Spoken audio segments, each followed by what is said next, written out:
En Radio CSE comienza la programación de clasificación B.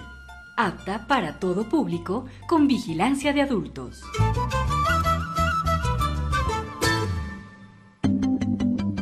El siguiente programa es de exclusiva responsabilidad de sus productores.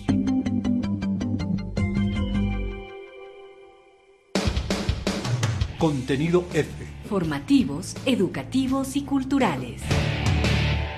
Casa de la Cultura Ecuatoriana, junto a Cooperativa Comunicacional Barba Azul Cartonera presenta Barba Azul Radio, un espacio alternativo donde podrás encontrar literatura, cine, música, temáticas urbanas y más. Barba Azul Radio, las historias empiezan con vos. En este momento, ruido de fondo, el espacio donde podemos escuchar lo que los demás solo oyen.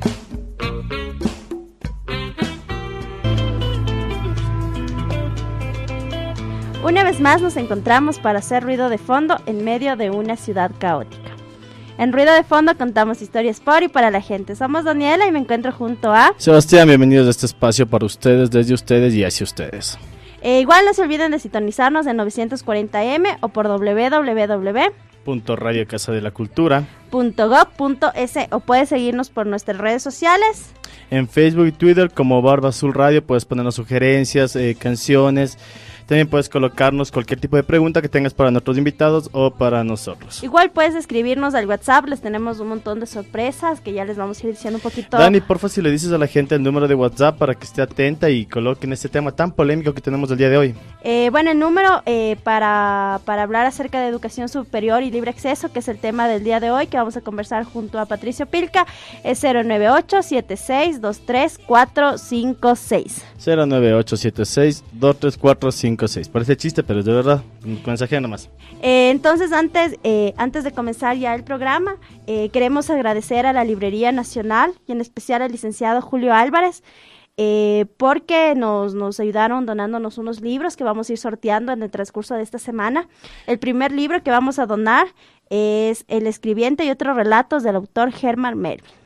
Bueno, para la gente que no conoce, estamos realizando periódicamente proyectos para apoyar y fomentar la lectura. En este caso es el sorteo de libros. Estos libros, como decía Dani anteriormente, nos fueron donados por el licenciado Julio Álvarez de la Librería Nacional, quien también tiene ese emprendimiento de la Casa del Artista, ¿no, Dani? Explícanos un poquito cómo es eso. Sí, es la Casa del Artista, que queda justo ahí, igual en la García Moreno y Olmedo. Están todos invitados el día sábado. Se dedican a hacer cultura, un poquito de shows musicales, entonces igual a toda la gente está invitada. Y bueno, para la gente, ¿cómo se puede ganar el primer libro? El primero se va a sortear el libro el día viernes. En el programa El Juguete Rabioso. El Juguete Rabioso. Y bueno, la pregunta que les vamos a tener para las personas es: Julio Cortázar, escritor argentino, posee entre sus cuentos surrealistas uno que trata sobre conejos. ¿Cuál es el nombre de este cuento? Así que pilas todos, pónganse a googlear. Pueden escribir. Pueden hasta leer los cuentos si quieren. Pueden escribir a Barba Azul Radio o también al número 099-89-42050. O al 099-344-5122. Igual ya vamos a seguir conversando un poquito de este tema, pero para comenzar ya el programa vamos a escuchar algo de hip hop de la mano de Marmota y Micrófono con la canción Tienen Miedo. Suena Marmota Fu.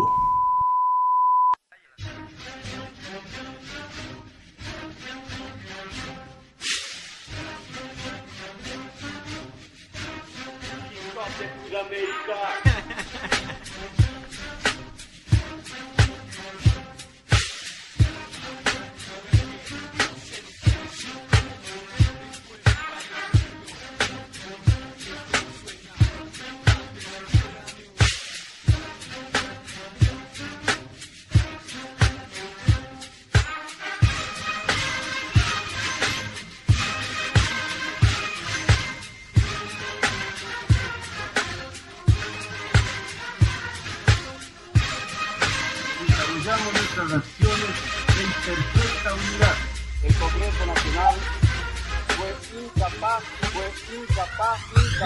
Igual a imperialismo corrupto, no me quedo mudo, pues no soy cojudo. Pocos frutos en este ambiente oscuro, sobrevivir es duro, lo aseguro. A romper muros por un futuro mejor, o te ahuevas al esfuerzo, al sudor, o te ahuevas a dar amor. Por favor, hazte a un lado, si no estás preparado a estos vientos huracanados, panas encanados por represión de Estado. Y disque problema solucionado, pero soy claro con mi opinión. Muchos pendejos, mil teorías sin ninguna solución al problema de la nación. No soy profeta de nadie, solo quiero desahogarme con arte para llegarte. Lo mío es aparte, no va a quemarte como base. Entre pase y pases, creo nuevas frases que hacen lo de siempre. Legaliza, grifa, you remember. Me conoces, QM forever. Te voy a expender algo para la mente, para que pienses, para que sientes y no inventes sobre mis palabras y mis actos, sobre si sigo drogado y por eso estoy flaco. Mis subterráneos discos compactos, contra Paco no hago contacto, el fuego no apago. Tiene miedo, terrorista, mucho miedo. ¿Sabes quiénes son ni dónde están? Tiene miedo, los kamikazes, la cultura del miedo, el país de la libertad. Tiene miedo, no necesitamos a estos señores que nos están matando de hambre. ¿Dónde está? Tiene miedo, los kamikazes, la cultura del miedo, el país de la libertad. Terrorismo en líricas, hip hop revolución, mierda explícita a la vista.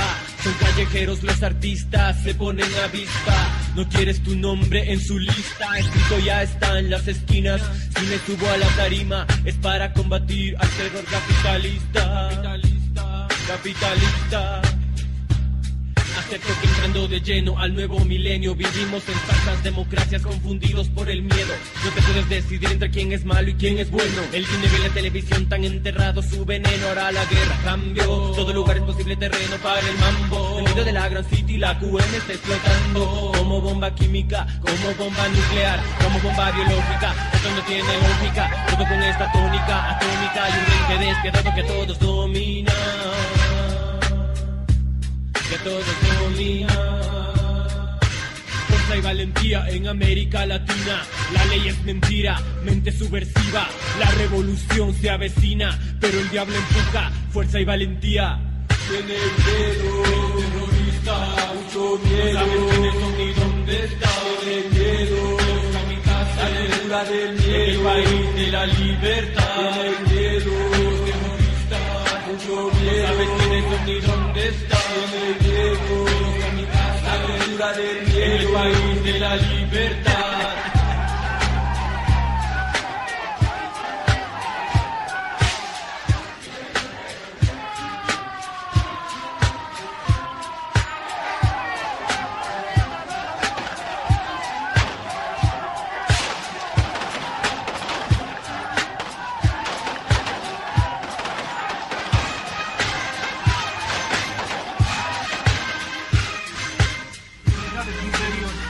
Nos hemos visto obligados a tomar la dura decisión de retirar el apoyo al señor presidente constitucional de la República, a fin de precautelar la seguridad ciudadana. ¡Ojalá se mueran, mamadera! Regresamos con más ruido de fondo, donde escuchamos lo que los demás solo oyen. Acabamos de escuchar a Marmota y no te olvides de seguirnos en Facebook como Radio Barba Azul. Hoy día vamos a conversar acerca de la educación superior, el libre acceso, cómo se ha manejado la estructura de la educación alrededor de todo este proyecto del gobierno progresista en la actualidad, que ya tiene 8 años, y más o menos cómo va la estructura de educación cambiando o no cambiando acorde a los tiempos. Para eso tenemos aquí a Patricio Pilca, sociólogo y docente de la Universidad Central del Ecuador, de la Facultad de Comunicación Social. Bienvenido, Patricio, gracias por colaborar y por estar en este espacio construido para todos. Muchas gracias, chicos, por la invitación, encantado de poder ayudar y más bien pues vamos conversando y de ahí vamos aclarando algunas dudas que han surgido respecto del tema. Muchas gracias, Patricio. Igual para dar un poco de contexto, a partir de la constitución de la Asamblea Nacional Constituyente en el año 2008, se determinó la reconstrucción del aparato burocrático educativo, donde se planteó como objetivo principal dotar de calidad y eficiencia a las instituciones de educación superior. Para esta nueva reforma se partió del siguiente supuesto: la educación superior ecuatoriana está en crisis permanente. En estas condiciones, la propuesta fue reconfigurar el sistema en su conjunto, ya que desde las décadas del 60 la universidad ha sufrido múltiples tropezones que estancaron el devenir universitario. Con relación a esto, ¿cuáles son las reformas y cambios que se plantean en la educación superior en la Asamblea Constituyente del 2008? Ya, a ver, el tema es, hay que ubicarlo históricamente antes de poder mirar lo que actualmente está sucediendo. Entonces, efectivamente, como ustedes dicen en el texto, desde la época del 70, la dictadura fue la última que se ocupó de mirar ciertos aspectos de la universidad. Posterior a eso, la universidad es olvidada, no se la problematiza, no hay ningún tipo de política ni nada respecto a la universidad como institución que crea conocimiento, como institución que crea profesionales, ¿cierto? Hay un olvido casi sistemático desde el Estado. ¿Ya? En estas circunstancias, digámoslo así, la reforma que provoca en 2010 la Asamblea era necesaria.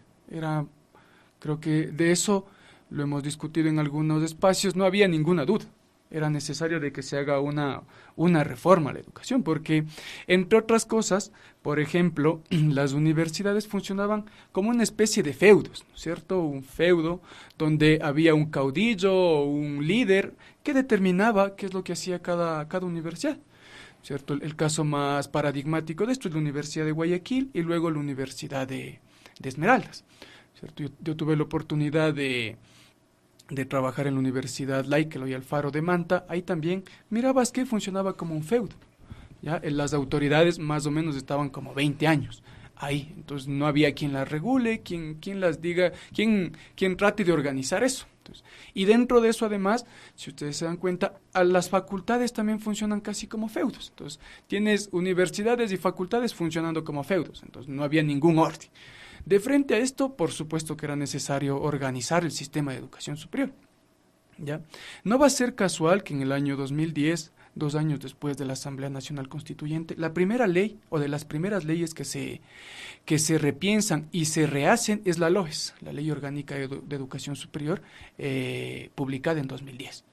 ¿Ya? Entonces no hay ninguna casualidad de eso. Entonces era reorganizar la universidad para desde ahí, como decía René Ramírez en su momento, organizar la sociedad, porque solo a través de la universidad uno puede reorganizar la sociedad. Ese era el discurso con el que se inicia esta reforma. Por otro lado, no nos olvidemos que en la década del 90 y 2000 crecieron de sobremanera las universidades privadas que funcionaban en unas casas.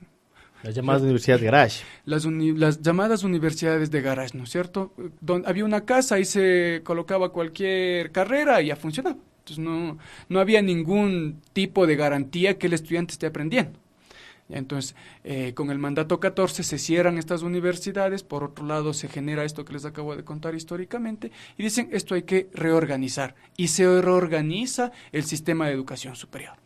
Ya, ahora bien, esta reorganización tiene, creo yo, un sentido burocrático, ¿cierto? Se reorganiza burocráticamente el asunto.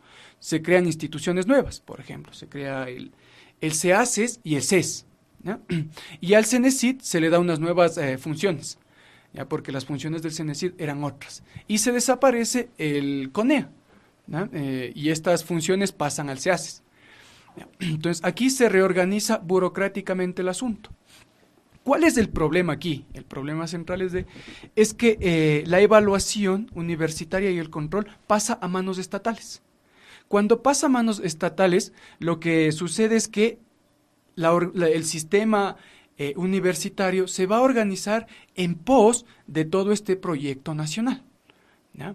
Entonces, antes, ¿qué es lo que sucedía? Que cada universidad se iba organizando de acuerdo a cómo podía, ¿cierto? Entonces, por ejemplo, para que alguien ingrese a alguna carrera, lo que hacía es la facultad tomarte un examen. Entonces, en el caso de medicina, por ejemplo, en la facultad de medicina, te tomaban un examen y de acuerdo a eso te asignaban. No había un examen nacional de evaluación, ¿ya? Lo que hoy existe, ¿no es cierto?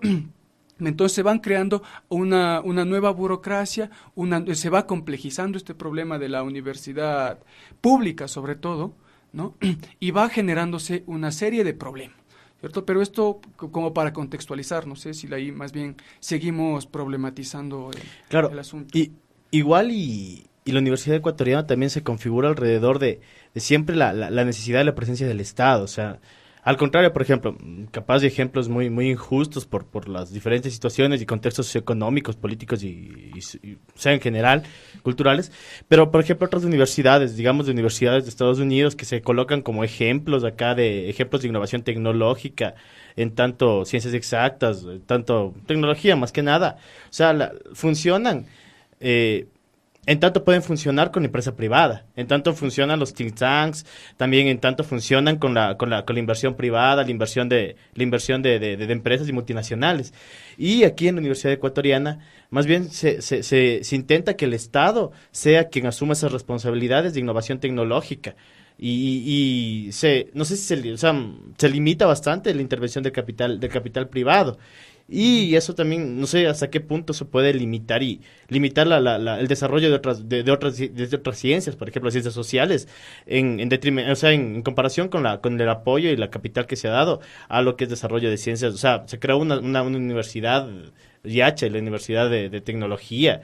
Se ha dado muchísimo presupuesto para el desarrollo y el cambio de la matriz productiva, pero se va olvidando las otras cosas, se va olvidando las ciencias sociales. ¿Cómo miras tú, desde tu experiencia como académico y también desde tu experiencia como sociólogo, esta cuestión de que el Estado quiera asumir las responsabilidades del desarrollo de la ciencia y de la tecnología, pero también olvide la parte de las ciencias humanas, de las ciencias sociales?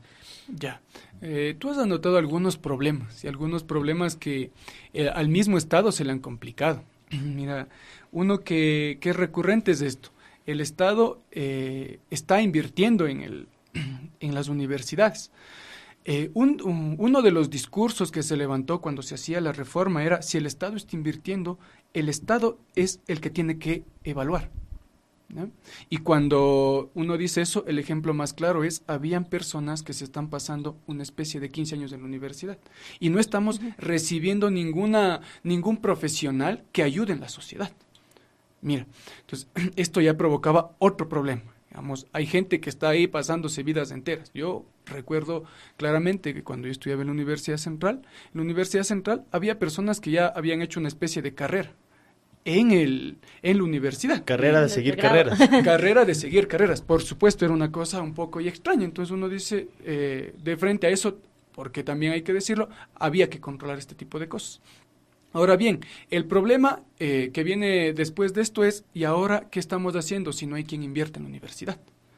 ¿Ya?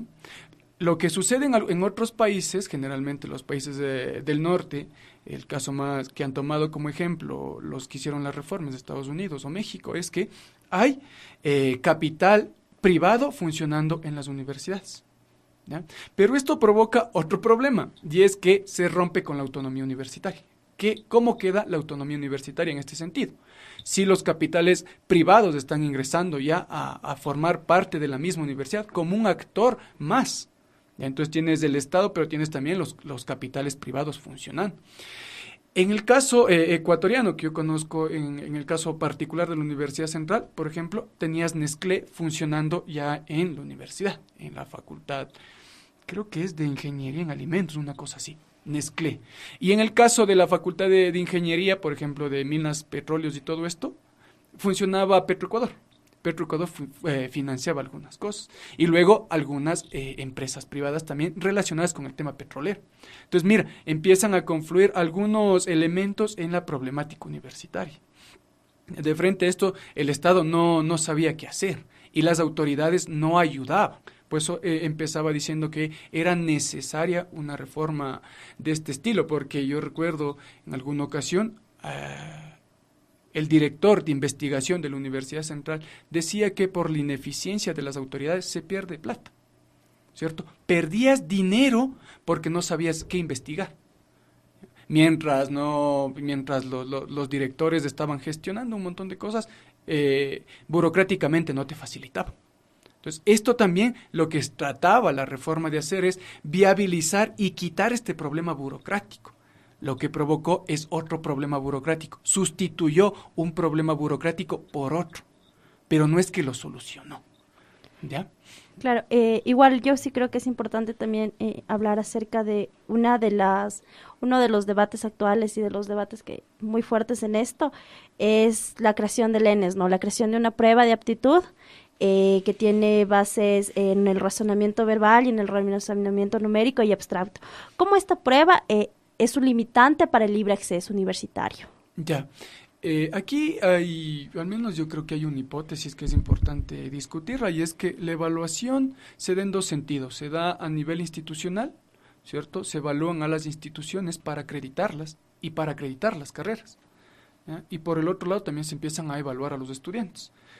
Hay dos formas de evaluarlos. La primera es esta, para que ingresen, y la segunda es cuando ya están dentro en el sexto o séptimo semestre, se les evalúa como forma de recategorizar las carreras, ¿ya? De acreditarlas, perdón. Entonces, te toman un banco de preguntas y si respondes bien, si responde la mayoría de estudiantes que toman esta prueba bien, sería que la carrera está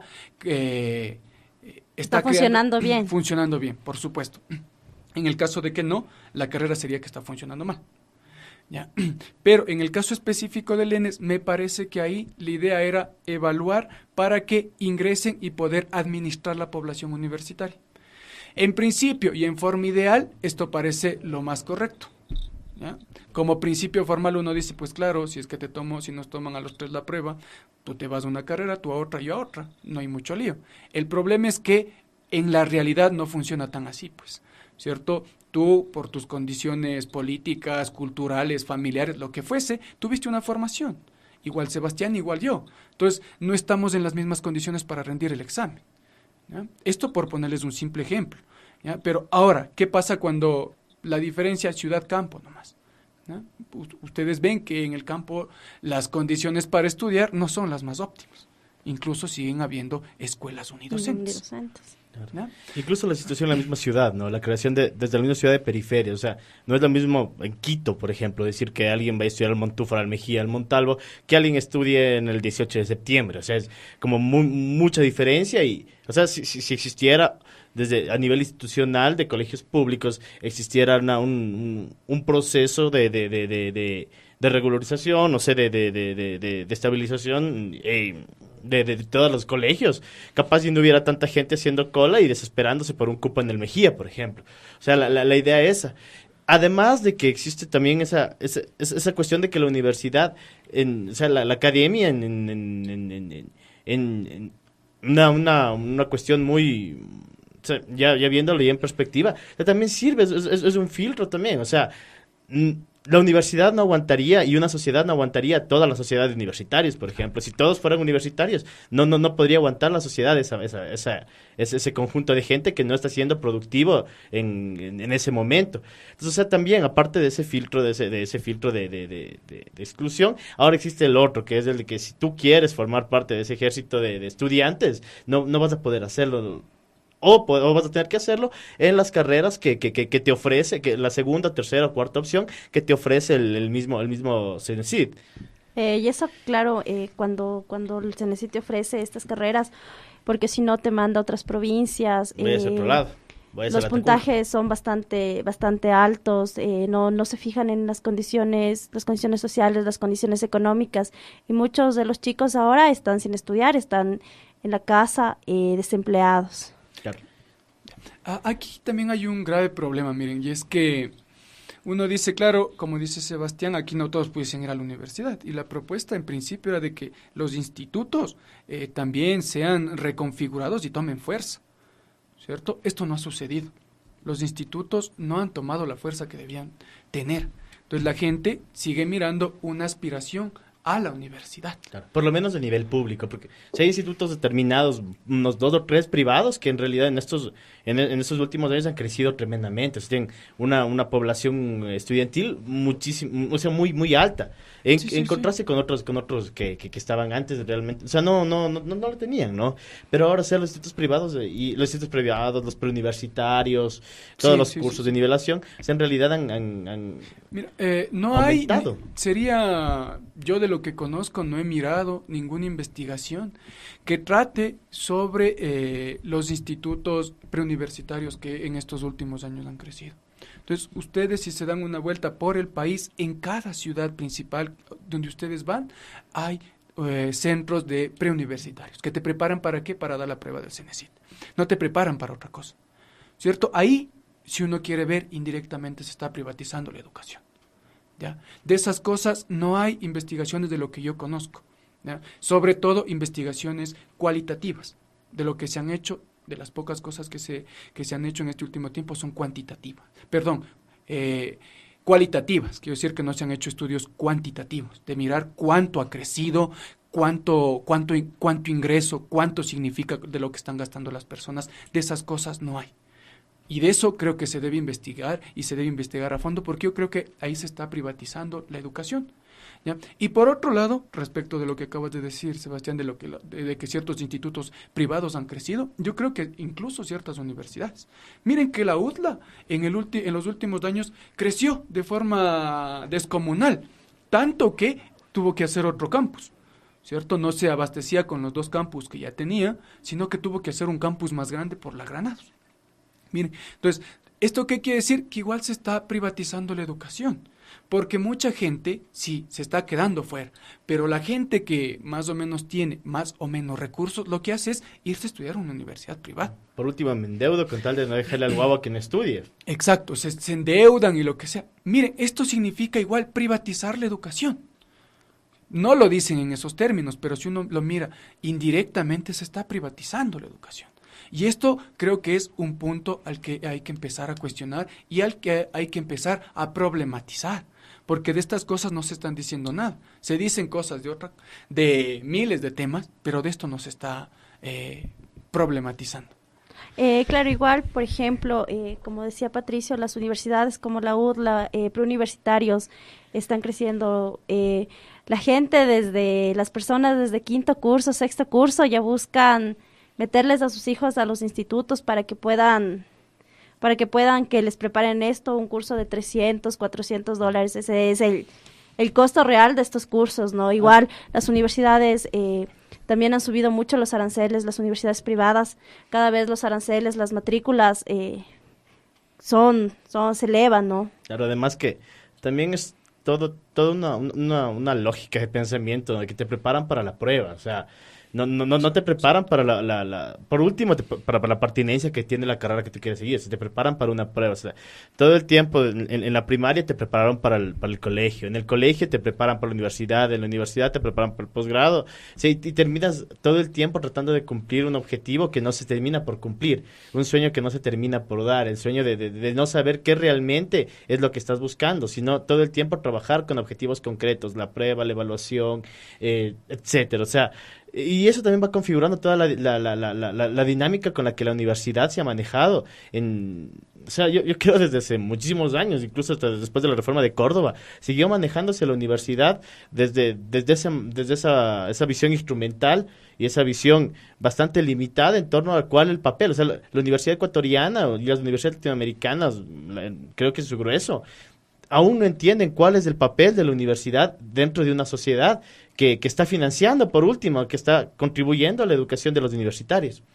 Sí, ese también es un problema bastante grave. Mira, que la visión de universidad se está perdiendo. Y ahí se está perdiendo porque la calidad de la educación también se está perdiendo.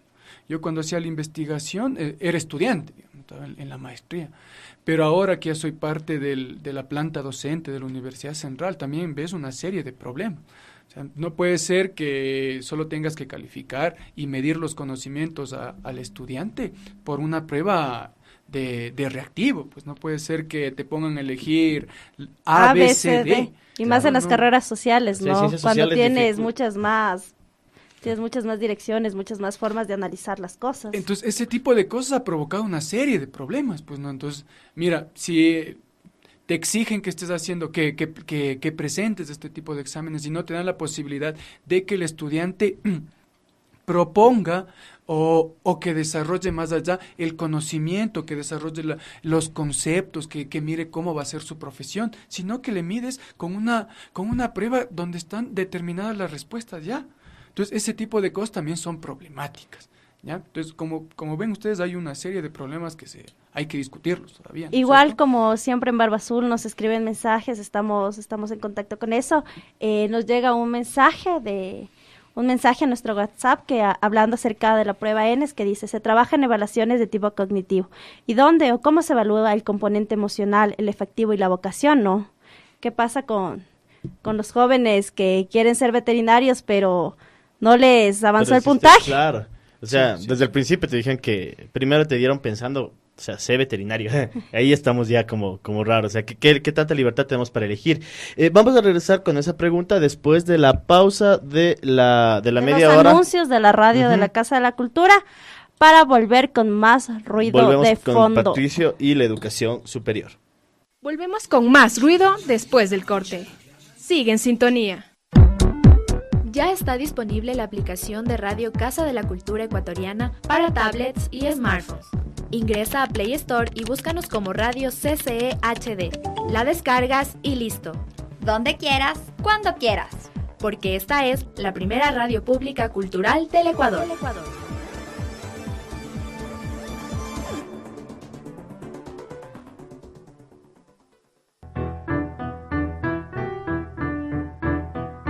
Gabriela Rivadeneira, presidenta de la Asamblea Nacional.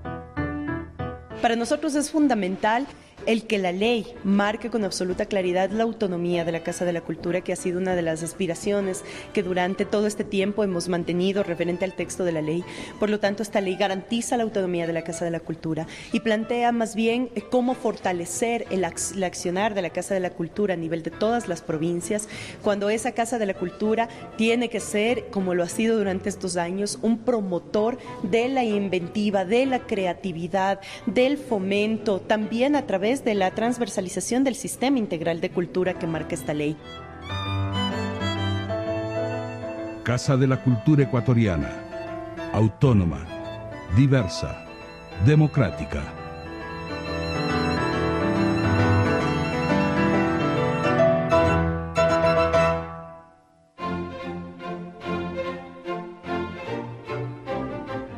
Editorial Pedro Jorge Vera, de la Dirección de Publicaciones de la Casa de la Cultura Ecuatoriana, editando lo mejor del pensamiento y las artes nacionales y latinoamericanas.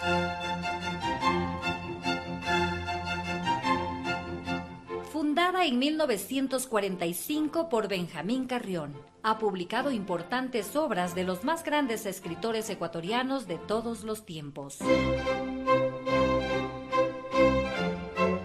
Las puertas de la editorial Pedro Jorge Vera siempre están abiertas a los jóvenes valores de las letras del Ecuador. Con una política democrática, inclusiva y diversa, exhorta a todo nuestro pueblo a la lectura, porque leer es crecer. Con la casa, 71 años, vive la cultura.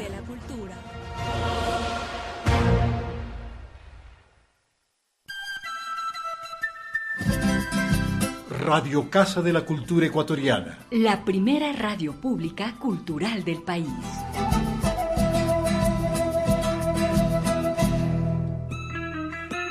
Barba Azul Radio. Historias para la gente y por la gente. Una radio que escucha a los demás. Sintonízanos. Radio Casa de la Cultura, 940 AM. O en www.radiocasadelacultura.com. Hola, soy Carla Canora y quiero mandarles un beso grande y un abrazo apretado a toda mi gente de Ruido de Fondo. Regresamos con más ruido de fondo en medio de esta ciudad caótica. Antes de los anuncios de la radio Casa de la Cultura, teníamos una pregunta que nos llegó por medio del WhatsApp. Seba, si nos ayudas leyendo. La pregunta dice, ¿se trabaja en evaluaciones de tipo cognitivo o cómo se evalúa el componente emocional, el afectivo y la vocación, el momento de dar estas pruebas. O sea, ¿qué tanto importa lo que vos sientes con lo que quieres seguir? Claro. Con lo que te sale, ¿no? Yo creo que ahí se ha descuidado esto totalmente, ¿no? Y uno lo ve cuando uno es profesor y les consulta a los chicos y les dicen, disculpen, ¿ustedes quieren estudiar esto? Dicen, no, yo profesor quisiera estar en ingeniería. La verdad, yo aquí vine porque esta era mi tercera opción y no me podía quedar sin estudiar, pues, ¿no? Entonces uno mira ese tipo de cosas. El caso más paradigmático que yo he visto es el caso de turismo histórico, ¿ya? Turismo histórico, llega a la gente sin tener la menor gana de querer estudiar eso, ¿cierto? Dicen, yo quería estudiar lo que quiera. Menos turismo histórico. Menos turismo histórico. Pero les toca estudiar eso porque la otra opción es quedarse sin estudiar. ¿Ya? Entonces, miren que también eso es un problema. ¿Y qué pasa con eso? El desempeño, por supuesto, del estudiante no va a ser bueno, pues. ¿Cierto? Hace poco nomás hablábamos con un compañero, colega, y él decía, yo le digo, pero tienes que hacer este tipo de cosas, y él le responde, el estudiante le responde, no, si yo estoy aquí porque mis padres me dijeron que venga acá, yo no quiero estudiar esto, yo quiero estudiar otra cosa. Sí, pero miren que el examen le determinó, le dijo, tienes que estudiar eso, y si no vas a estudiar nomás. Claro.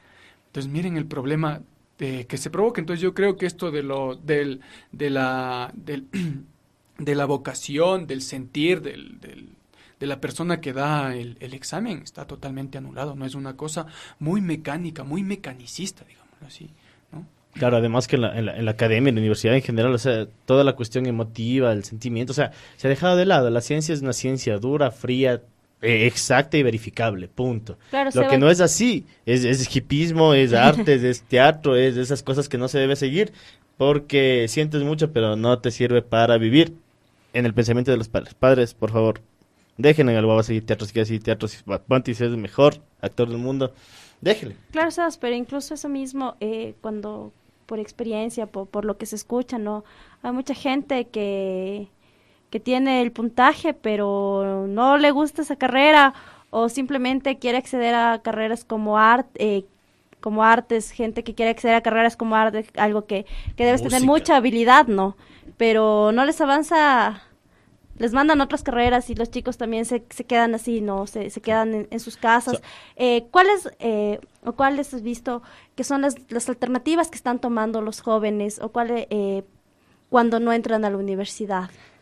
Yo conozco al menos de un par de casos que los iba conociendo de forma bastante directa a la par que iba haciendo la investigación, y es que la gente ya no estaba, o sea, no lograba ingresar a la primera oportunidad, iba a trabajar. Luego, cerca del examen ya, tomaba nuevamente un curso de estos de preuniversitario. ¿Ya?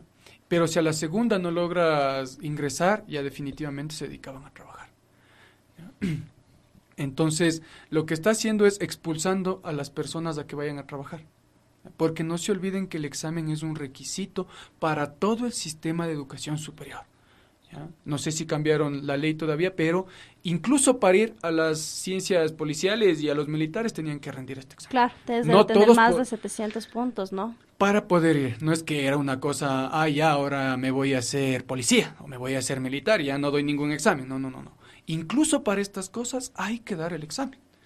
Entonces, la gente cuando ya se sentía muy desplazada, lo que hacía es ir a trabajar, ¿cierto? Entonces, lo que pude yo mirar es que están las personas que no ingresan en el primero, intentan hasta una tercera oportunidad. Luego de eso ya más bien deciden ir a trabajar, porque saben que está muy complicado estudiar. En el caso de las personas de bajos recursos. En las personas que tienen más o menos recursos, digámoslo así, van a una universidad privada, que les permite de una u otra forma terminar sus estudios, ¿no es cierto? Y eso lo que hace es incrementar la matrícula en la universidad privada. Claro, por ejemplo, igual, por casos igual de seguimiento, los chicos que a la primera no pudieron dar dieron la prueba, pero no alcanzaron los puntajes, en la segunda tampoco, a la tercera ya tampoco, entonces buscan como una forma de salir el acuartelamiento, ¿no? Es importante también ver estas nuevas cosas que se están pasando.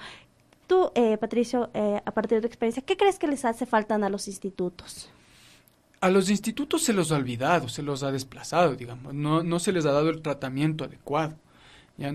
Los institutos públicos que se estaban promoviendo cuando se hizo la ley, se los ha dejado de lado porque las universidades han copado la atención. ¿Ya? Entonces pongámonos, por ejemplo, ha copado la atención la creación de las 4 universidades, ¿no es cierto? Yachay, la de los docentes, la de artes. Y la otra, ¿no? La ICIAM, que está en el oriente. Entonces, miren, estas 4 universidades han copado la atención y de los institutos se ha dicho muy poco, se ha debatido muy poco. Entonces, creo que si es que de alguna forma se pudiese volver la mirada a los institutos, también sería una alternativa. Pero de eso no hay una buena infraestructura, no hay todos los elementos que debería tener una educación de un instituto. ¿Ya? Y los que sí lo tienen son privados. Pensemos en este instituto que también ha crecido de forma abismal, Instituto Metropolitano, no sé qué es por la... ¿Por la Floresta? No, por la IES, por la Avenida América. Era un edificio. Luego que ya los institutos empezaron a tomar fuerza, ha tomado bastante preponderancia y ahora ya no es solo un edificio, ahora ya se ha tomado casi la cuadra entera. Ya, no me acuerdo nombre del instituto. ¿Cordillera? Creo que es ¿Ya? Miren, ha crecido de forma abismal, pues. O sea, eso no es casual. Eso quiere decir que la gente, nuevamente, que tiene más o menos recursos, va a estos institutos porque no se quiere quedar sin estudiar, pues. ¿Ya? Y los otros institutos, sobre todo los estatales, se los ha dejado de lado, no tienen el suficiente tratamiento. Claro, incluso iniciativas que ya estaban emprendidas de los 80, SECAP, hablemos de SECAP, por ejemplo. O sea, se han sido olvidadas, han sido debilitadas estas iniciativas que buscaban la capacitación de la gente que no tenía acceso a la universidad.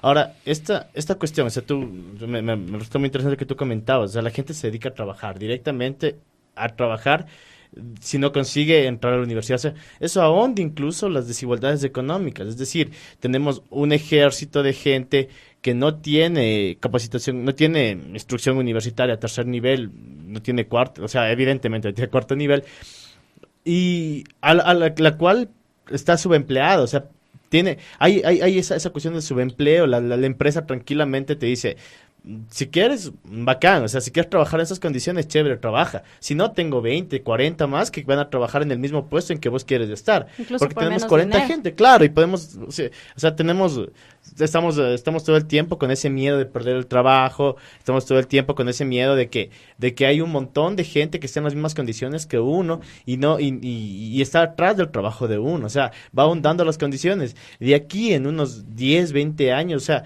¿cómo se podría mirar el futuro de un conjunto de jóvenes profesionales que no están conformes con lo que siguieron porque ya por seguir una carrera, y un grueso de la juventud de esa época que está subempleada, que no tiene las condiciones laborales suficientes para poder exigir incluso una cuestión salarial y de derechos laborales más justa?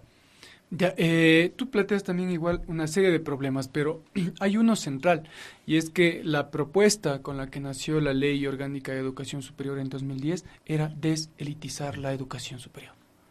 Y uno ve que eso no está sucediendo.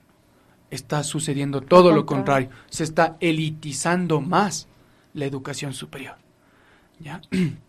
Entonces, ahí se está provocando toda una división grandísima entre aquellos que están logrando ingresar a la educación, al sistema de educación superior, y aquellos que no lo están logrando. ¿Ya? Por supuesto, esto generaría un ejército de reserva, un ejército de mano de obra, digámoslo así, ¿ya? Que empieza a provocar esto, que puede negociar su salario, que le pueden seguir explotando, que pueden hacer con su tiempo lo que quieran. Mira, hay una serie de problemas ahí. ¿Sí? Uno, de aquí a 10 años seguramente hay que hacer una nueva investigación, que ese sería un reto, pero lo que yo miro de aquí, en 3 años nada más, el primer examen se dio en 2012, ¿ya? Y yo he sido profesor de esta primera generación que empieza a ingresar a la universidad. ¿Qué se ve en estos primeros años, en estos 3, 4 años? Lo que primero ve uno ahí es, por un lado, un discurso que tiende a tecnificar la educación, que tiende a despolitizarla. Y escúchese bien, a despolitizar en el sentido en que los estudiantes piensan que política es igual a partido político, cosa que es una cosa muy errada, ¿no? Esto lo que hace es que el movimiento estudiantil haya decrecido de forma brutal. Uno ve en la universidad y regresa a ver, y el movimiento estudiantil, primero hay que hacerse la pregunta, ¿hay movimiento estudiantil? Segundo, ¿qué está haciendo? Yo en la Facultad de Comunicación Social donde laboro, se ven ciertos rezagos de gente que está tratando de hacer algo, desde el arte. Pero miren, y a mí me pareció súper sintomático esto, hay un colectivo, hizo un festival ahí más o menos organizado políticamente y tal, lo que la gente que asistió eran menos de 40 personas, de una facultad de 1000 personas. Esto ya te dice bastante, te dice qué está pasando en esto. Y tú cuando vas a clases le preguntas al estudiante, ¿qué piensas sobre la política? Y su respuesta es rotundamente, yo no quiero saber de política. ¿Ya? Porque se ha confundido, y creo que este puede ser un éxito de la Revolución Ciudadana, haber tecnificado la educación y sacar la discusión política, ¿ya? Que a mí me parece eso que es central en una universidad pública, pues, ¿cierto? En la universidad pública se deben discutir las concepciones políticas, ¿no? Y entendida la política en su máxima expresión, como esta capacidad incluso de optar por algo, ¿no? No como un partido político, no como nada de esto, que sería más bien un sistema de partidos políticos, si ustedes quieren verlo así, sino más bien como una opción de vida. Esto que es fundamental se está desplazando de la universidad, ¿ya? Y se está creando, y toma fuerza, mucha fuerza, esto del discurso tecnocrático, ¿cierto? O sea, distraer los ojos, o sea, de la capacidad propia del ser humano de entablar decisiones políticas, debates políticos y exigir desde su trinchera, ¿no? Y, o sea, irte diciendo, vos, ¿para qué vas a hablar de política? Vos estudia bien y trabaja bien y vas a ser un buen ingeniero que va a ganar mucho dinero. O sea, o sea, terminamos generando lo mismo. O sea, comenzábamos hablando acerca del capital extranjero en las universidades estadounidenses, el capital privado en las universidades estadounidenses y los tic-tacs y todas esas cosas. Y terminamos funcionando en la misma lógica, la lógica del dinero. O sea, estudiamos para conseguir una carrera que nos facilite ganar dinero, para nuestros hijos darles una carrera que les facilite conseguir dinero y seguir perpetuando todo esto. O sea, no podemos pensar por fuera de los marcos referenciales del dinero, el capitalismo y la producción en torno a cualquier posibilidad mínima o generación de cambio social desde tu trabajo y desde tu trinchera, que es tu área de especialización profesional. Igual, Sebas, para ir ya un poquito cerrando el programa, hoy estuvimos hablando acerca de educación superior y libre acceso. Queremos igual agradecer a Patricio, pero sin antes, igual, Sebas, vamos a pasar a la canción que claro, Dani nos va a ayudar. Dani, váyase, vamos a ir con toda la ira del mundo, con Mortal Decision. Vamos al colegio, Dani, vamos al colegio. ¡Vamos!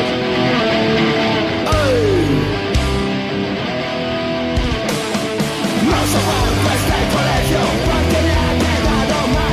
Los maestros abusivos me quieren aniquilar. No soporto este colegio porque me ha quedado mal. Los maestros que me educan solo enseñan a odiar. No soporto este colegio porque me ha quedado mal. Cuando te tocan planes que me ven a soportar. No soporto este colegio porque me ha quedado mal. La política de mierda solo quieren enseñar. No soporto este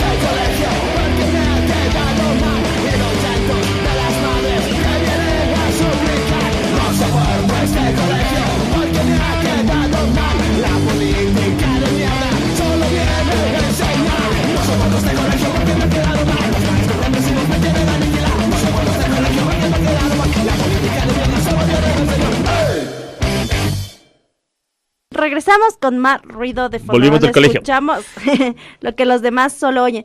Queremos agradecer a Patricio por compartir este espacio. Barba Azul Radio y Ruido de Fondo fueron construidos por y para la gente.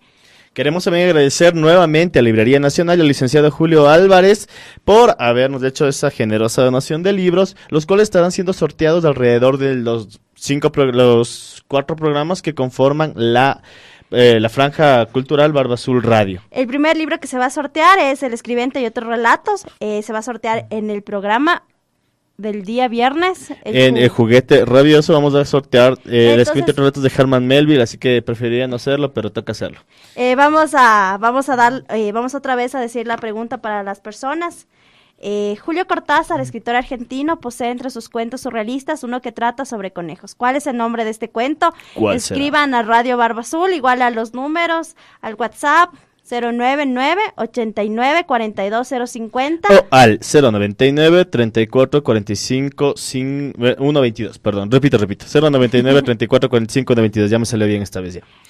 Otra vez queremos agradecer a Patricio y les contamos que el día de mañana vamos a conversar acerca de tatuajes, modificaciones corporales y vamos a estar aquí con el diablo en persona, con Caín. Igual queremos agradecer a Carla, a Tatú, y tenemos muchas sorpresas. Ya. ¿Sebas quiere decir algo? No, o sea, para ir cerrando ya el tema, que estaba realmente la conversación súper interesante. O sea, Patricio, agradecerte primero, gracias por venir, gracias por compartirnos toda tu experiencia desde tu ámbito profesional y desde tu ejercicio docente. ¿Qué nos queda? O sea, ya hemos dado, yo creo que sí hemos dado un panorama bastante catastrófico, bastante apocalíptico de lo que podría pasar, de que las cosas están. ¿Qué nos queda desde donde estamos? ¿Qué podemos hacer? ¿Qué nos queda hacer? ¿Qué nos falta? ¿Qué podemos hacer? Mira, de frente a todo este panorama, yo aún hoy sigo confiando en que la educación y sobre todo la educación universitaria tiene que ser vista como una posibilidad de que se pueden cambiar las cosas, ¿cierto? Esto significa reactivar un montón de cosas en la misma universidad, pero creo que sí es necesario, ¿cierto? Creo que es necesario mirar un movimiento estudiantil, reconfigurarlo en la medida de lo posible, porque creo que el ser de la universidad es los estudiantes.